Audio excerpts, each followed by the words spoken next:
Hi, I'm Heidi from Garden Crossings. It is June and it is time for another garden tour here at my house. So let's go ahead and take a walk through the garden and see what's blooming. It's a busy night in the neighborhood. The neighbors are out mowing and getting things done. So if you hear lawnmowers in the background, that's what that is. But we're gonna go ahead and take a walk through the garden and just check out how the plants are doing. I am going to actually be doing a follow-up video on all the aqua pots that we planted up, so I'm not going to spend a lot of time on them, but I will show you how they at least are looking. So they're filling out nicely, and yeah, really impressed with the new varieties so far.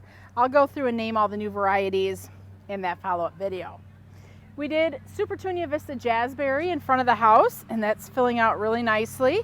These are all basically a pot in the ground, and they are on drip, and they do get fertilizer.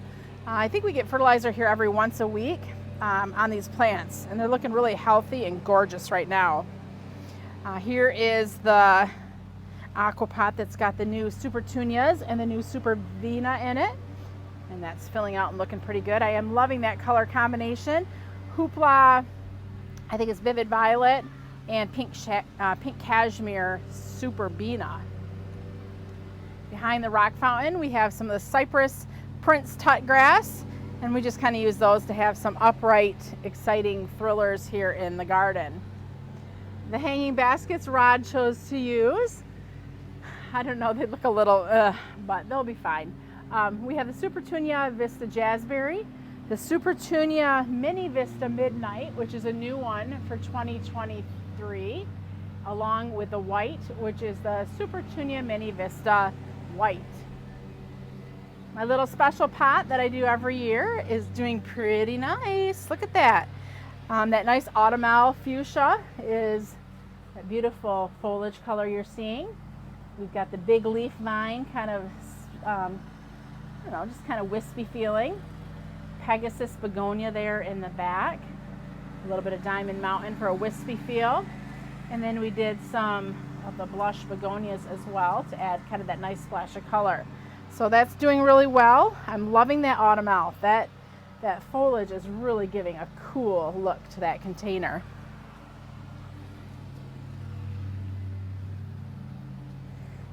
Here is another one of the aqua pots we planted up. These are new varieties for 2024. So we'll see how they do throughout the summer. Hydrangea bobos there in front of the house. Those will be blooming later on in the season, but a nice structure plant for now. Next we have the lilac, which is done blooming. This is a standard lilac, which basically means a lilac that's been trained into tree form, and that is really huge, and it was loaded with blooms and smelled so good this spring. We have the Anna's Magic Ball Thuya, great chartreuse color, evergreen. The only thing in my garden that is evergreen. Making the way around the corner, we've got more of those Vista Jazzberries tucked in because no ground should be left uncovered, right? Huge. This is a hydrangea Quickfire, and this thing is loaded with buds. Quickfire usually blooms around the 4th of July, so it may bloom by the 4th of July. I don't know, it might be a little later this year, but this is going to be gorgeous. There's so many buds on this Quickfire hydrangea. This has been discontinued, so if you are looking for Quickfire, you won't find it, although there is little Quickfire and tiny Quickfire. Bobo hydrangea lining the walk. Some pugster butterfly bushes down there, just kind of little. More Bobo and more pugster. The hardy hydrangea is doing really good, so that has really shot up since the last video. These are always one of the last things to emerge, so I always tell people if it's June 1st here in Michigan and you're not seeing the plant, don't worry, it'll come, and when it does, it'll come quickly. That being said, mentioned that we're in Michigan here. We're zone 5B, 6A garden, and any of these plants that I'm talking about in my garden today, if there's something you like, we are a mail order company, so I can ship these to you directly to your door. The incredible blush hydrangea's got buds on it, and this will be blooming before we know it. We're going to cut through this little area here, not much grass left, but let me just kind of walk through and see what we got. Oh, here's a Clematis blooming.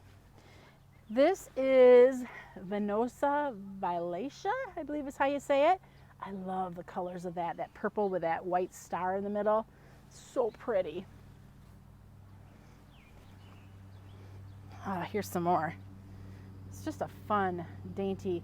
It doesn't get it gets sun here, but there's so many things I think that are kind of blocking the sun that this plant really never gets really full in this area. Huge hosta is Hosta sagae. Beautiful dianthus, paint the town. I think that's either magenta or red. They're kind of close.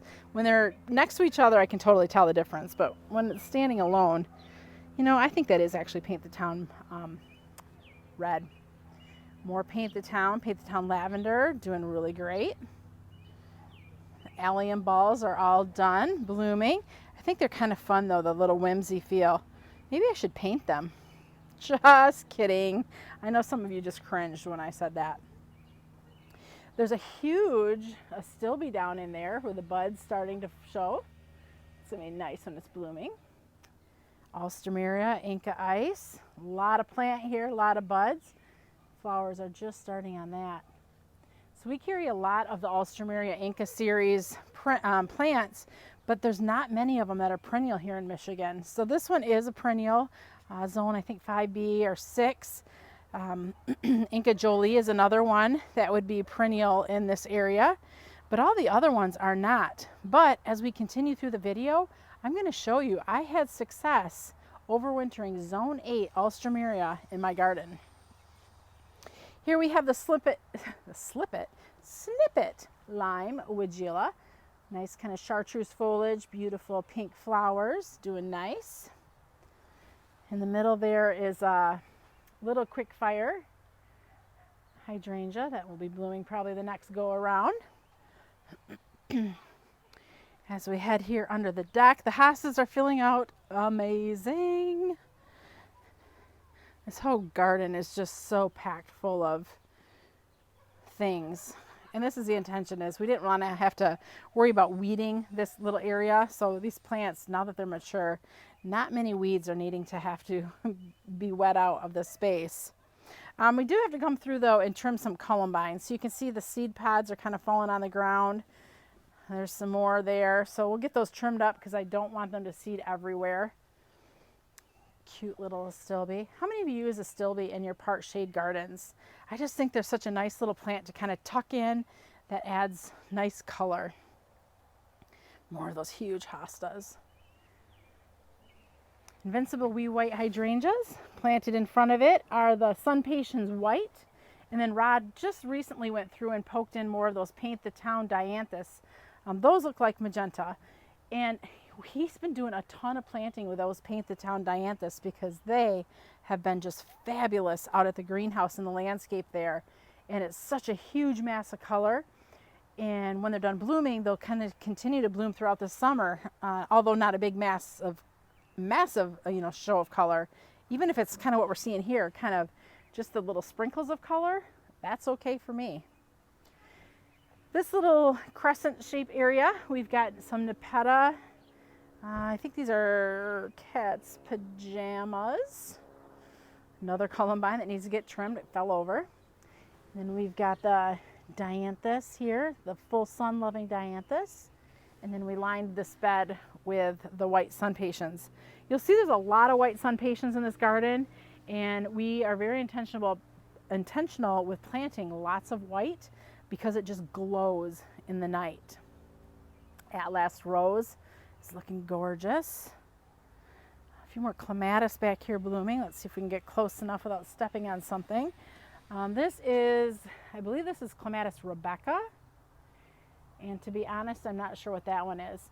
When I planted this one, I planted red, white, and blue clematis. Obviously the blue one kind of fizzled out, but that red and that white looks really pretty together. Since we're in here, we'll take a closer look here at these Atlas roses. Oh, they smell so fragrant. So lovely. I've said it before, I'm not really an orangey peach person when it comes to colors in the garden, but man, this Atlas rose, I love this peach color. And it looks good with so many of the other colors that are out in the garden. All right, let me step off my little ledge here. More columbine. Ugh, could you imagine if all those things seeded themselves everywhere?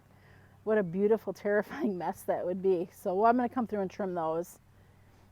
Look at these Gerber daisies. These are old. This is part of the Magenta men, the Proven Winners Gerber daisies 10 years ago maybe. This is Magenta men, I think is the name of it. I don't know why they ever discontinued it. These are gorgeous, long stem, and they continually bloom throughout the summer. There was also orange and yellow in that series at the time. The only ones that have come back though in our garden are the magenta. The whole front of this bed, you can see Rod went crazy again with more of those Paint the Town dianthus. So that is just going to be a beautiful mass of color next season.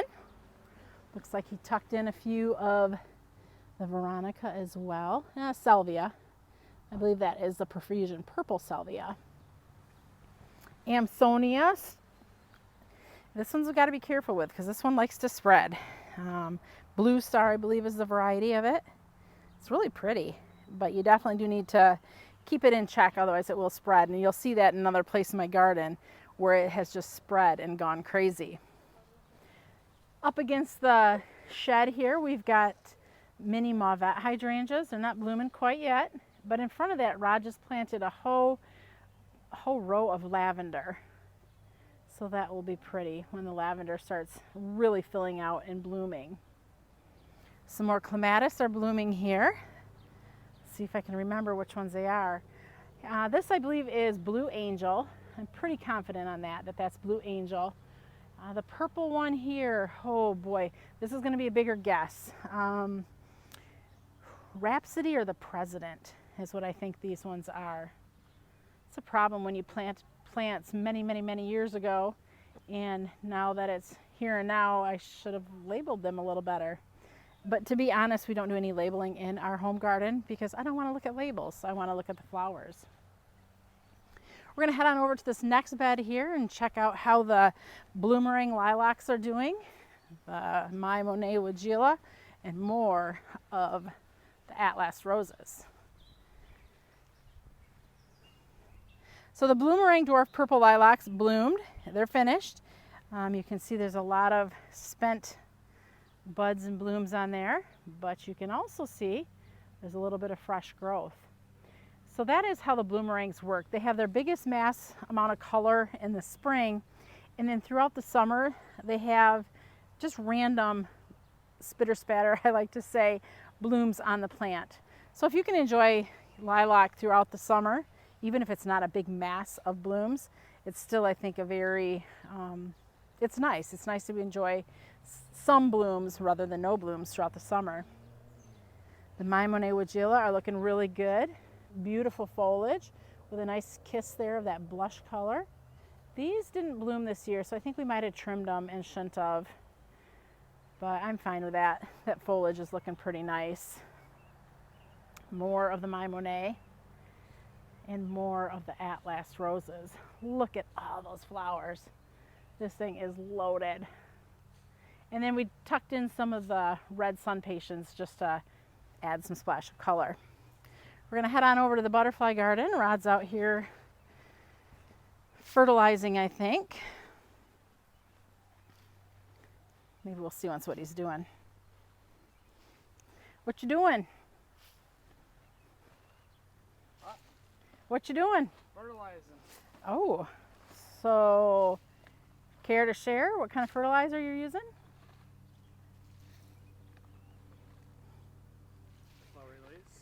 Slow release.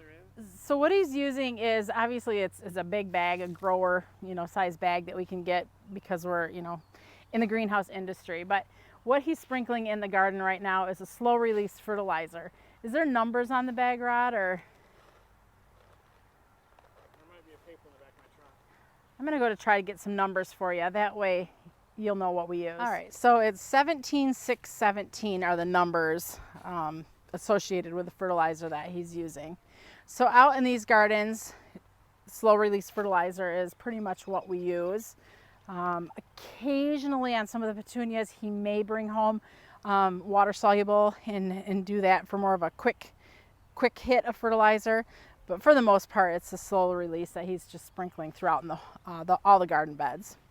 So as I mentioned, this is a butterfly garden. So plants that we have in it are butterfly attracting, or like here we have Asclepias milkweed, which is good for the monarch butterflies. I have not seen any monarchs here yet, so we'll see what shows up and when they start showing up. The bobo hydrangeas, we trimmed them back dramatically last fall, and if you didn't see it and want to see how to trim a hydrangea, go to our fall videos. I did a huge series on a whole bunch of hydrangea trimming. Here we have salvia. This is, oh boy, Proven Winners salvia. And I know I'm going to get the name wrong, but I think it's like ice blue or something like that. Butterfly bush, Miss Molly, my favorite. Another bobo hydrangea. Got some Monarda that's just starting to crack. Monarda is really pretty though, even before it flowers. Look at the beautiful foliage color. A little hint there of kind of a burgundy. This plant, oh, who has seen this before? This is a Spigilla. This is Little Redhead. I love Spigilla Little Redhead. It's like one of the truest, reddest flowers in my garden, and it's native. This is a great plant. Pink Profusion Salvia, you can see the pollinators are loving it. So in addition to, attracting butterflies to this garden, this is a huge garden for attracting pollinators as well. I see a lot of those big bumblebees hanging out. So this whole garden bed is lined with white sun patience, and that's very intentional. White obviously matches everything, but it's creating like a frame to this garden.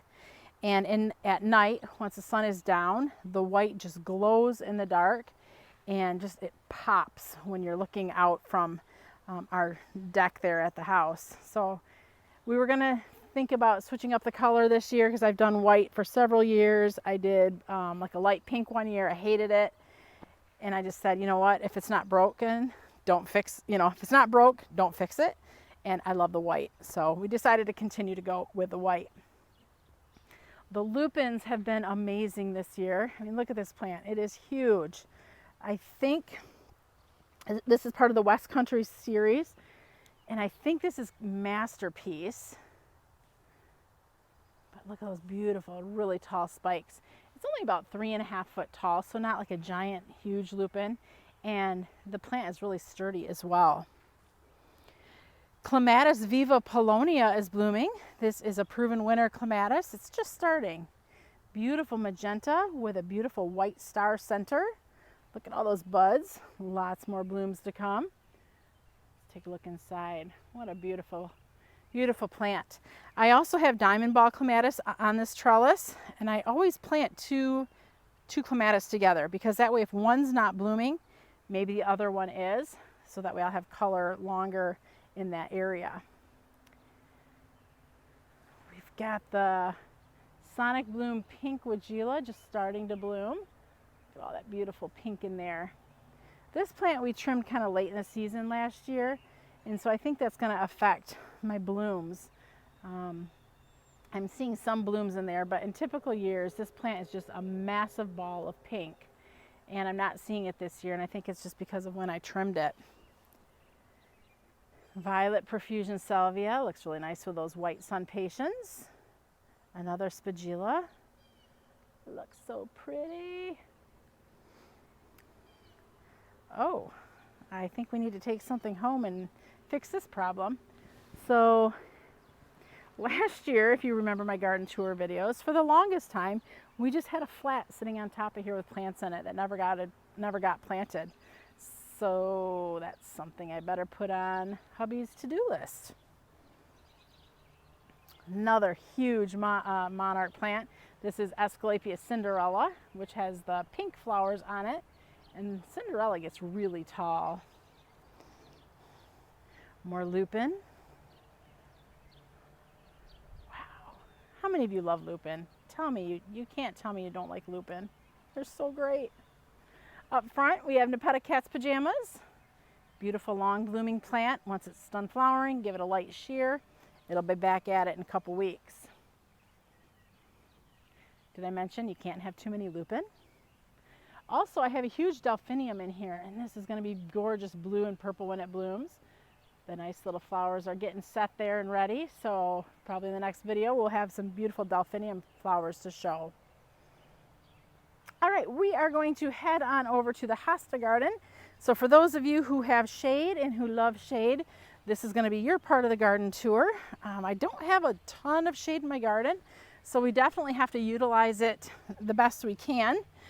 And I would say we definitely have packed this little space just full of all different kind of hostas.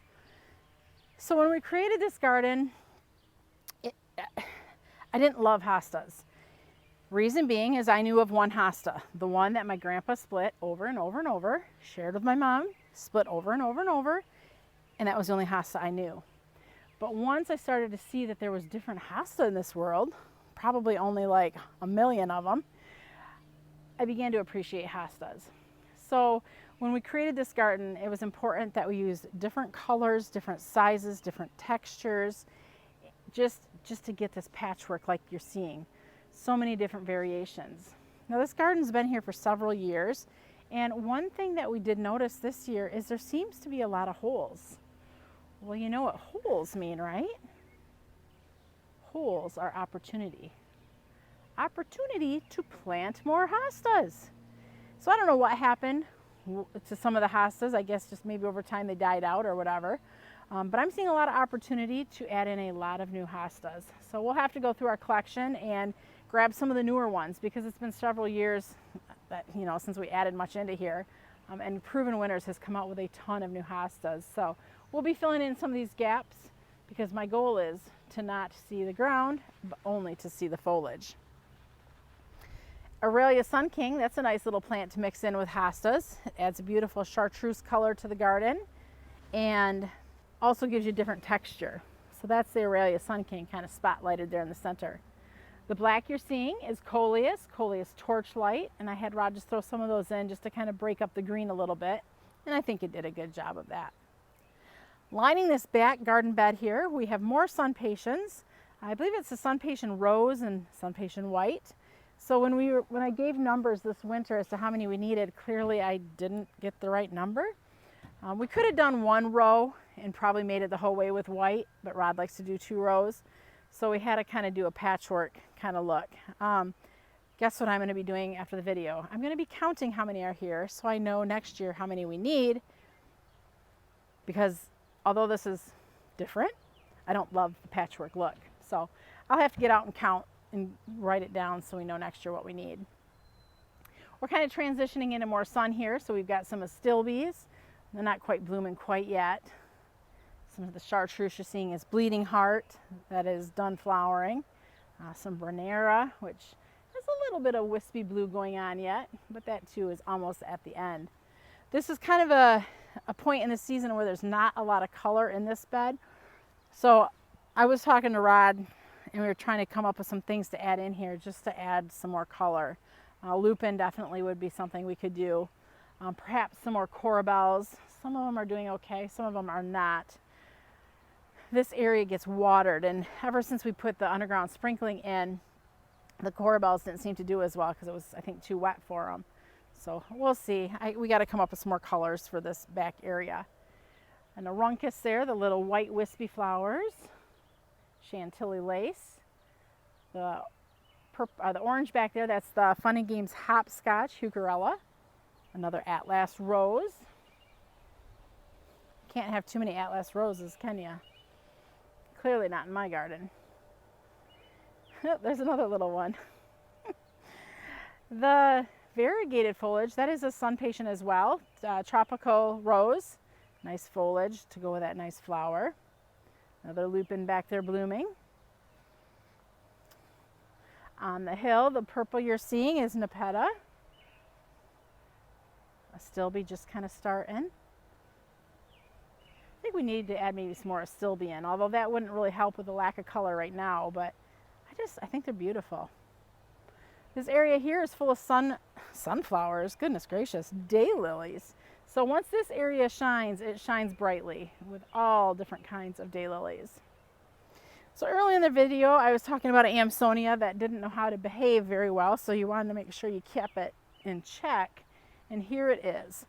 Right plant, right place, right? In this place, I'm fine that this plant is kind of spreading and going everywhere.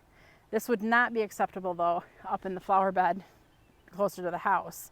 So I mean, it's really nice, beautiful flowers, filling in nice, keeping the weeds at bay, so that's great. But again, right plant in the right place. This is an okay place for this plant. All right, I can't get up here because our steps kind of broke, so we got to remake them.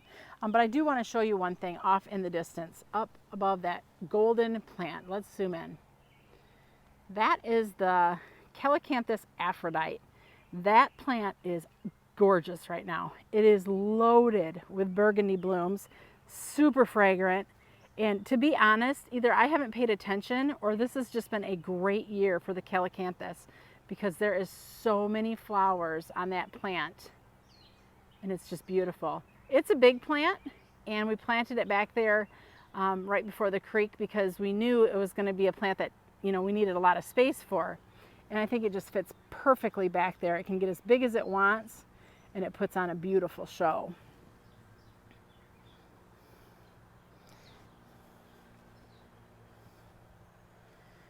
All right, what else do we got some blooming? Oh, some of the opening act phlox is blooming. Beautiful white there. Opening act blush. The nice thing with opening act phlox is if you love tall phlox, the look of them, they're more of a midsummer bloomer. With these opening acts, they're an earlier blooming phlox. So it kind of helps extend the phlox color throughout the summer by doing these early bloomers and then along with your tall phlox that bloom a little bit later. Hibiscus back here is looking pretty nice. Doesn't that black look gorgeous? Incredible. Hydrangeas doing nice.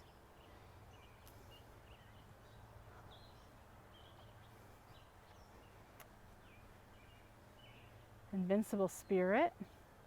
It's got its buds. Planted in front of it is a nice spirea. And that's in its prime right now. I don't remember the name of this one, if it's like double play gold. It's been in here for quite some time, but it's got nice chartreuse foliage as you're seeing there with the beautiful, just really soft pink flowers. More Clematis blooming. Here's more of the Viva Polonia. So beautiful. Heading back to the obelisk that always falls off over in the winter from the wind. We've got a few things starting to bloom here. Let's see. Well, Rigucci, I'll try to find one that's open. Princess Diana, again, I'll try to find one. Oh, here's a Princess Diana that's open. Just to kind of show you the flower shape and the flower form. That's Princess Diana. Rigucci, I'm not seeing any open. I think I'll have some open on my next trellis, so we'll show you. But just cute little non-standard looking clematis, kind of little bells, really pretty, something different and unique. And you can see they're a pretty vigorous variety with all that foliage you're seeing on that trellis there, or obelisk. I don't know why I want to keep calling it a trellis. A trellis is flat. Obelisks are like these four-sided things.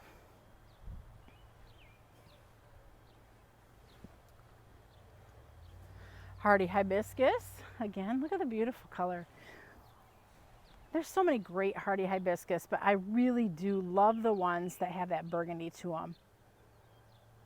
And an interesting fact, so if you get a hardy hibiscus and it's green, it's been grown in the greenhouse under UV protectant plastic, and that kind of happens in nature as well. So you can see these underleaves that don't get the UV from the sun. See how they're green? But the ones that are on the outer edges are showing more signs of the dark. And that's just because the sun's hitting that area. Where the sun's not hitting, they're more green. We have Supertunia persimmon planted here. This is a new Supertunia for 2023, and it's doing beautiful. Let's take a look at the Clematis. I think we have a, yeah, here we go. Here's a Clematis Rigucci, just a pretty little bellflower. Also, we have Candida on here, which is just a smaller white, kind of your typical flower form. And there's going to be other things blooming too, because I'm seeing shades of pink. So that again might be more Princess Diana. But the Clematis are just starting, so we'll continue to watch throughout the summer as additional colors emerge. So I'd also told you earlier in the video of the Alstroemeria that were zone 8 that were coming back in my garden. And this is where I planted them. So I planted, I think there was 12 or 14 of them last year that we got. And all but 2 have come back. So ones that are flowering right now, Inca Bandit starting. This one's doing really good. This one is Inca Rio. These aren't starting yet, so we'll check those out later. Inca Coral in the back there. Beautiful coral. And this one's doing fabulous as well. Inca Gold Rush. Beautiful. Now you can see these aren't as tall as the one by the house. And I don't know if that has something to do with the fact that they're zone 8 and they just don't get as tall maybe. But it might just be the habit of these plants too, that they're just naturally not as tall as the Inca Ice, because the Inca Ice was probably about 2.5 foot tall. Reminiscent Crema Rose is blooming. Somebody had asked me in a video a little bit ago how the Crema was doing, and it's doing really nice. Look at those beautiful, beautiful white blooms.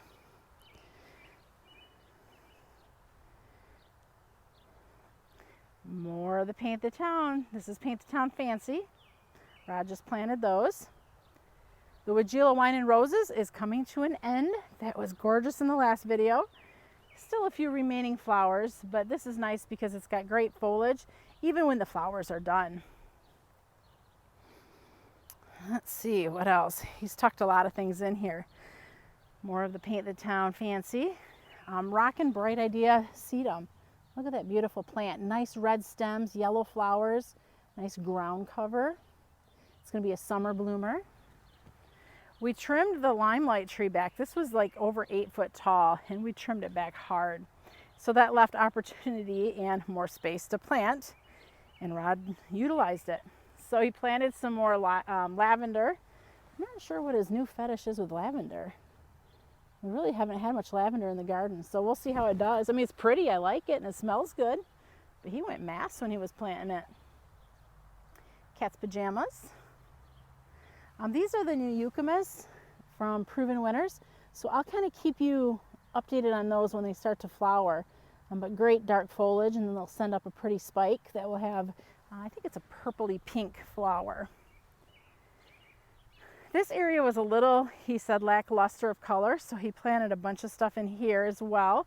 More lavender, more Cat's Pajamas, and he did a whole row of dianthus. So these are the Fruit Punch series dianthus, and I think it's Funky Fuchsia is the one that he planted. Take a look here at the flower. Kind of a pretty flower.